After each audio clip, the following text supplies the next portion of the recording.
Oke, Assalamualaikum warahmatullahi wabarakatuh. Waalaikumsalam warahmatullahi wabarakatuh.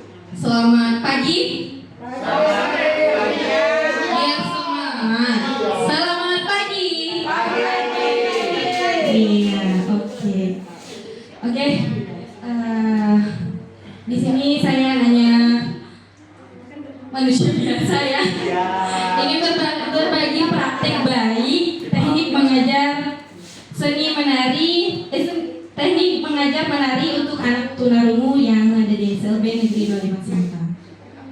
Jadi sebelum lanjut ke sebelumnya, sebenarnya saya bukan ahlinya dalam menari, cuma sedikit berbagi pengalaman. Dulu pernah ikut sanggar tari walaupun nggak sampai pergi ke luar kota ikut orang.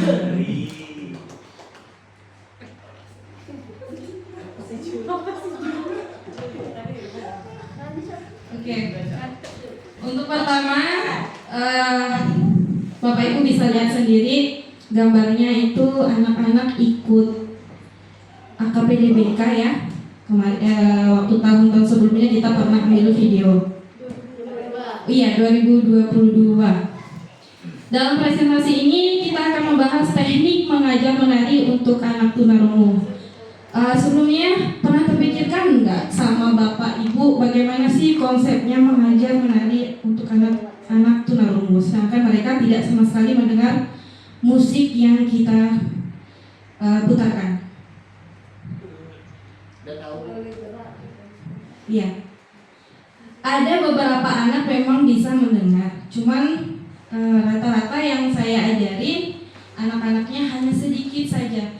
Itu pun hanya mendengung, tidak semuanya didengar musiknya. Pentingnya pendekatan yang tepat akan membantu anak-anak ini dalam mengekspresikan diri melalui seni tari. Nah, kemarin saya sempat pesimis ya. Anak tunarungu nggak bisa. Tapi karena ada semangat dari ibu kepala sekolah kita, alhamdulillah kita coba waktu itu Expo ya Bu ya. Ya, Expo 2022 pertama kali diadakan di sekolah kita yang tercinta di SLB. Alhamdulillah anak-anak bisa Bapak Ibu. Saya juga kaget, kok bisa gitu. Kemudian mereka juga punya ada rasa pede gitu tampil ke depan. Sedangkan kita tahu kan pada biasanya anak yang bukan ABK aja disuruh maju itu malu gitu kan. Nggak pede, nggak ada pedenya gitu. Tapi kalau anak-anak kita memang the best dan luar biasa hebatnya. Tepuk tangan dong untuk anak-anak kita. Pentingnya menari. Menari bukan hanya bentuk ekspresi tetapi juga alat untuk meningkatkan kemampuan motorik dan sosialisasi. Nah, kalau untuk anak-anak tunarungu, saya rasa ini sangat penting ya kalau untuk menari ya, mereka setidaknya punya ekspresikan diri gitu. Tapi dengan tanda kutip ada yang mau, ada juga yang tidak mau. Yang tidak mau saya tidak paksakan, yang mau saya latih benar-benar. Kemudian sosialisasi. Nah, dari beberapa anak yang kita ikutkan, alhamdulillah semuanya mengikuti acara. Tidak ada yang cerewet disuruh maju ke depan. Anak tunarungu dapat merasakan kebahagiaan dan kepercayaan diri melalui gerakan tari, menjadikan mereka lebih terintegrasi dalam masyarakat. Ya, itu saya bilang tadi, dengan maju ke depan anak-anak menjadi percaya diri. Aku bisa. Yang saya salutkan juga, ini anak tunarungu loh, tidak mendengar sama sekali musik yang diputarkan walaupun sekeras apapun yang ditampilkan oleh pihak panitia musiknya. Tantangan yang dihadapi. Nah, ini Sebenarnya sih masih kurang sama sekali kalau untuk saya, karena itulah saya bilang tadi, sebenarnya saya bukan ahlinya sebenarnya, cuman karena semangat dan motivasi ibu kepala sekolah kita, saya jadi merasa yakin kalau kita ajarkan walaupun cuma teknik-teknik dasar aja, anak-anak bisa. Contohnya ya beberapa kali tampil, alhamdulillah tidak ada yang mengecewakan. Anak tunarungu sering menghadapi tantangan dalam memahami instruksi verbal. Oleh karena itu penting untuk menggunakan metode visual dan gerakan yang jelas. Jadi tidak dipungkiri, sebelum tampil, sebelum belajar, kadang tuh kita ada lihat buka di YouTube juga. Jadi kayak cari referensi gitu. Gini loh gerakannya. Karena saya juga sudah lama tidak ikut menari, jadi saya ambillah sedikit-sedikit referensi dari YouTube. Dan dibantu oleh Bapak kita, Bapak Jul Aswan. Jul Aswan.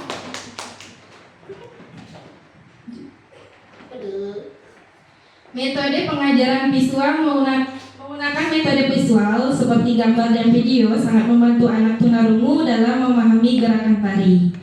Demonstrasi langsung oleh instruktur juga memfasilitasi pemahaman yang lebih baik sehingga anak-anak dapat meniru dengan mudah. Nah, itu saya bilang tadi, saya lihat dulu nih. Kadang saya malam-malam lihat dulu di YouTube apa sih yang mau diajarin ke anak-anak gitu kan. Kemudian saya praktekkan sendiri di rumah. Kadang suami sama anak lihat malu sendiri, saya ngapain katanya. Ini besok kan mengajarin itu anak-anak menari, soalnya mau tampil minggu depan. Jadi latih dulu sendiri di rumah. Saya sendiri dulu yang merasakan prakteknya, baru saya praktekkan ke anak-anaknya besoknya. Penggunaan bahasa isyarat. Nah, ini dia. Ini yang sangat sulit saya lakukan. Saya sampaikan ke anak-anak tunarungu khususnya, karena untuk menyampaikan ini loh tariannya seperti ini, selanjutnya seperti ini loh, itu yang masih saya bingung. Kadang saya tanya Bu Vera, Bu gimana sih Bu nyampaikan ke anak-anak menari ini tadi, langkah selanjutnya apa lagi Bu? Tapi saya udah punya ide. Kemarin saya coba, ya Pak Jul, kita coba tulis di dinding langkah 1 seperti ini, langkah 2 seperti ini.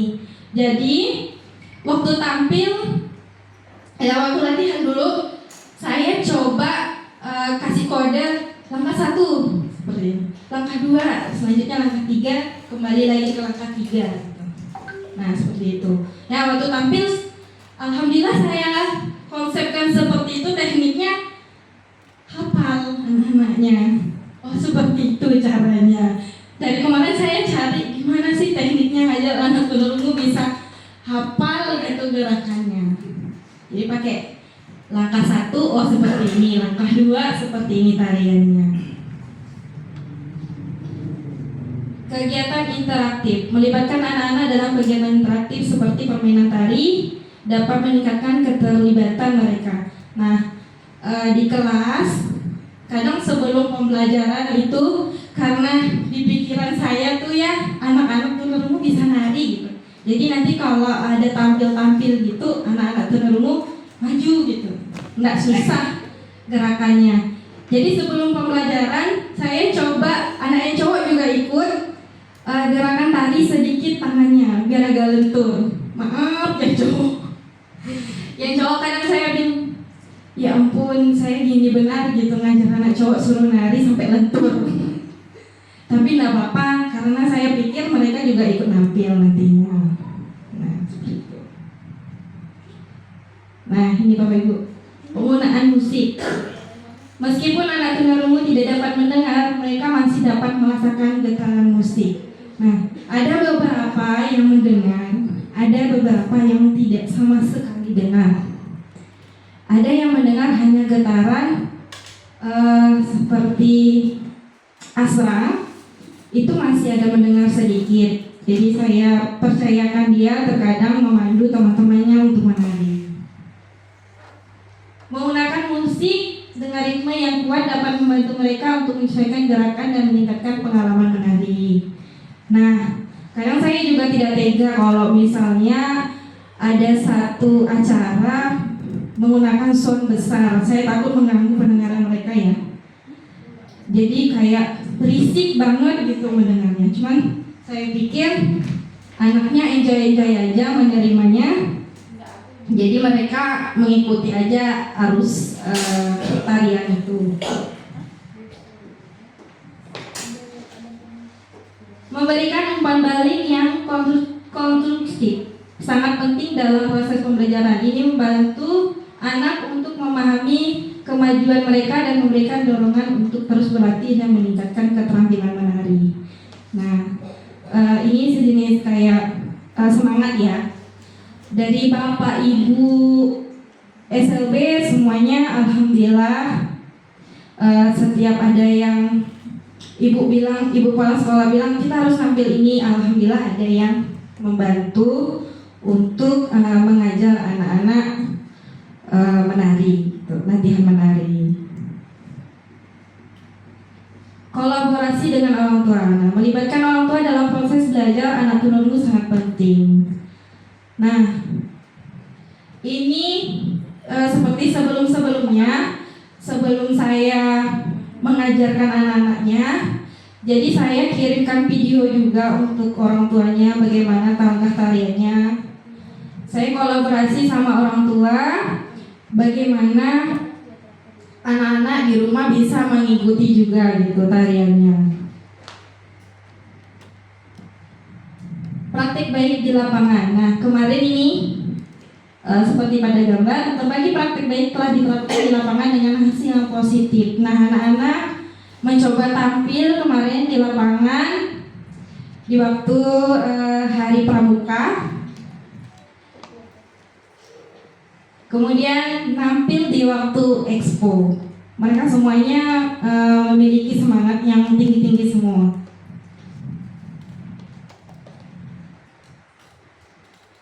Nah, ini dia saya bilang tadi. Saya cari teknik gimana sih cara mengajarnya. Dari tahun 2022 kita mulai tampil-tampil.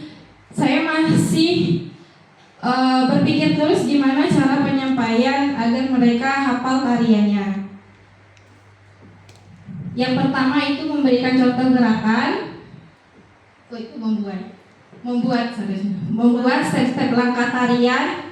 Nah, langkah tarian 1 bagaimana, langkah tarian 2 bagaimana, seperti yang saya sebelumnya jelaskan tadi. Kemudian yang ketiga, membuat pengucapan bibir lebih jelas beserta penyampaian isyaratnya. Nah, kalau anak-anak yang memang sudah paham dibilang angka 1 sesuai dengan bibir kita, mereka udah ngerti. Jadi kalau dari jauh dikodein udah ngerti anaknya gitu. Yang keempat, merekam langkah tariannya. Yang kelima, berlatih dengan berulang-ulang. Nah, merekam dulu hasil latihannya supaya di rumah bisa latihan lagi di rumah. Nah, sebelumnya Bapak Ibu, mungkin bukan hanya anak tunarungu aja yang bisa diajarkan menari. Anak-anak seperti Down syndrome juga pandai menari ya, kayak Stephen, dance TikTok. Kemudian kemarin ada saya coba Sela ikut menari. Itu kalau misalnya anaknya dibiasakan, bisa karena terbiasa ya Bapak Ibu ya. Jadi anaknya bisa kalau seperti Sela. Kemudian saya lihat Nasyila, kalau memang diajarkan benar-benar itu bisa. Kemudian siapa lagi ya? Dewi. Nah, kemarin kita kan mau ada persiapan hari pramuka lagi nih, jadi menari kolosal. Kemarin saya coba kandidatnya Dewi. Alhamdulillah ya Pak Jo, dia mengikuti ya. Dewi, Sapa, kemudian siapa lagi? Wah, ini memang udah biasa ya.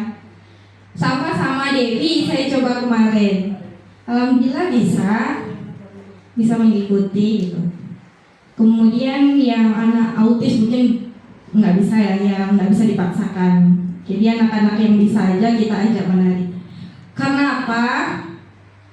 Kadang walaupun menari ini bukan suatu ajang perlombaan, tapi nari ini kan kalau kita ada acara-acara pasti ditampilkan gitu. Jadi dari Bapak Ibu guru bisa ajarkan anak-anaknya untuk menari, cari referensi di YouTube, kirimkan aja ke orang tuanya, nanti orang tuanya ajarin di rumah. Jangan sampai kata ibu tadi udah hari hanya baru kesibo katanya gitu. Jadi sebelum-sebelumnya udah dikenalkan ke anak-anaknya. Terus kayak kelas saya, kelas Bu Ani, kelas Bu Hilda, mungkin sebelum pembelajaran bolehlah senam-senam sedikit biar kaki tangannya lentur. Kayak Putri kan itu ada kandidatnya tuh. Nah kalau Putri alhamdulillah sih untuk mendengar musik tarian yang ditampilkan dia sudah mendengar Bu Ani.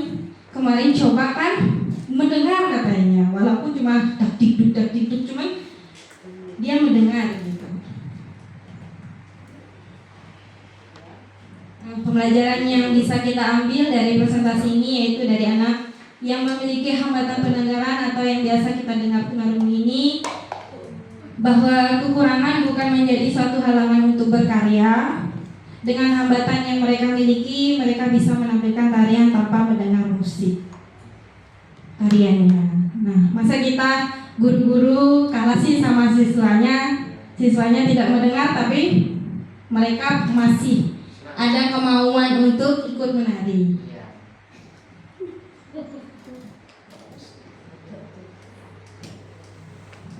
Kesimpulannya, teknik mengajar menari untuk anak tunarungu memerlukan pendekatan yang inovatif dan inklusif. Dengan menerapkan praktik baik yang telah terbukti, kita dapat membantu anak-anak ini menemukan suara mereka melalui gerakan dan ekspresi. Terus kasih motivasi ya Bapak Ibu untuk anak-anaknya. Kalau bisa, yuk kita itu mengajarkan anak-anak menari. Setidaknya untuk acara-acara besar kayak Expo kemarin kita nggak malu-maluin untuk tampilkan mereka gitu. Yang bisa aja. Kalau yang autis mungkin nggak bisa dipaksa.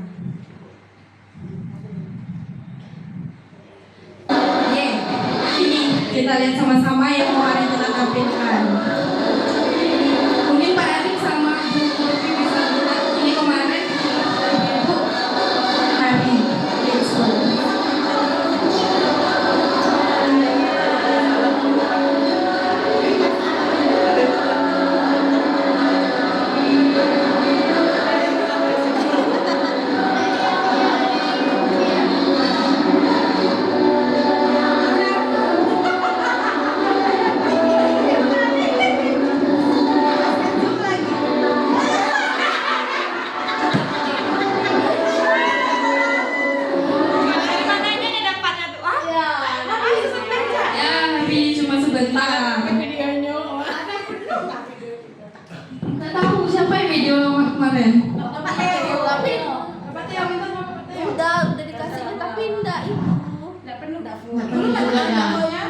Iya, hasil Pak Teo coba dikirimkan itu ya.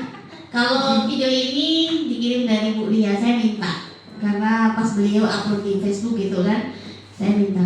Kemudian kalau di HP ini kemarin kayaknya banyak ini lah, banyak iklan gitu ya. Nggak tahu dari HP sekolah bagaimana? HP sekolah itu kemarin pas kita tampil tuh Bu, nggak ada yang megang ya. Yang dari sana tuh. Ya, ada Bu, ya ada. Dari RRI Bu, RRI. Dari RRI enggak. Ada dari kamera. Ada, Bu. Ada nggak Bu dari Kalau dari kamera mereka tuh paling ambil segini ya. Enggak gitu ya. RRI nggak live streaming. Nah, Sayang tidak ada full. iya. Live streamingnya itu hanya di awal aja sedikit gitu. Iya. Ya begitu. Tapi kalau melihat tadi seru ya. Melihat gambar kita sendiri rasanya seru banget gitu ya. Ya meskipun salah. Ya karena dirinya beda salah ya. Karena latihannya cuma baru berapa kali ya? 2-3 kali ya. Kalau saya sendiri sih kayaknya baru 2 kali lah. Iya. Tapi latihannya tuh sebenarnya kita bagus ya Bu ya. Iya pas latihan bagus, pas tampil nih nggak bagus. Dengan hati gurunya masih belum.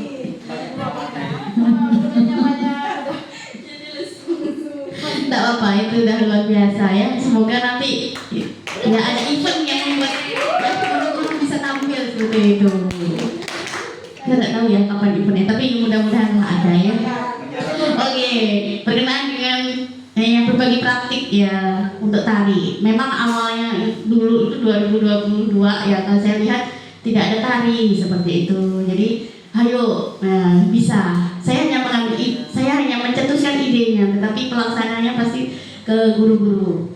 Jadi tadi mumpung ada Bu Desi ya, pas Bu Desi bisa, ya siswanya juga yang dipegang anak-anak tunarungu. Nah, kemudian ini ada kandidat lagi, Pak Jul. Nah, jadi kolaborasi. Jadi nanti saya yakin nih semua guru nih sebenarnya ada jiwa menarinya ya, yang meronta-ronta seperti itu. Ya, kita nanti mungkin kita ciptakan ruang dan waktu ya sehingga bisa mengekspresikannya tarian kita.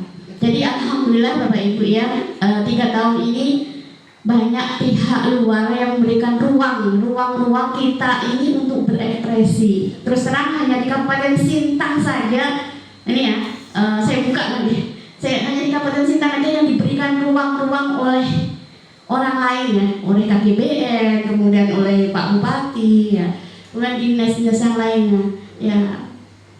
Intinya ya, kita harus sosialnya tinggi juga, nerobos sana, nerobos sini, seperti itu. Jadi kamu nggak bisa diam saja ya.